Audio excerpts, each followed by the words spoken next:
with a YouTube partnership, YouTube integration, especially for a channel that does a lot of evergreen content that's going to live forever in terms of its relevance.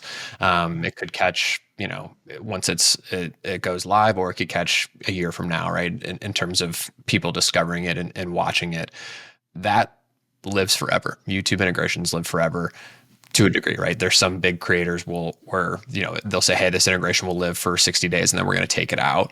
Those are the biggest of the big creators, right? That are doing that for the most part. But for most creators on YouTube long form, that integration is going to live forever on the channel. I think sometimes brands underestimate and don't realize the power of that, depending on the niche, because they're so focused on the short form stuff. But in reality, a lot of times short form stuff is being served a couple of times, and in 3 months, 4 months, it could be dead and not to be revisited again. And I think do you see it from your perspective that brands are still undervaluing some of the YouTube integrations and YouTube opportunities? I think there's more convo about brands getting involved with it. I think some don't know where to begin, so they're trying to figure out what to do. Do I think it's extremely undervalued? Yes. The game I play at home with my mates who do not work in this industry, like they work in finance and audit and legal things. It's all like very corporate tie. I say that, I'm in a tie.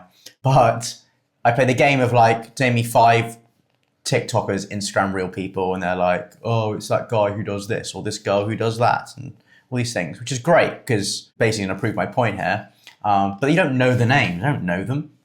They know the content, which is fair play to the algorithms. But then you go to YouTube and I go, well, name me 5 people on YouTube, and they can go on about what the content video was. They could go about who the person's married to, what their kids are, where they live, where they've been the last few videos.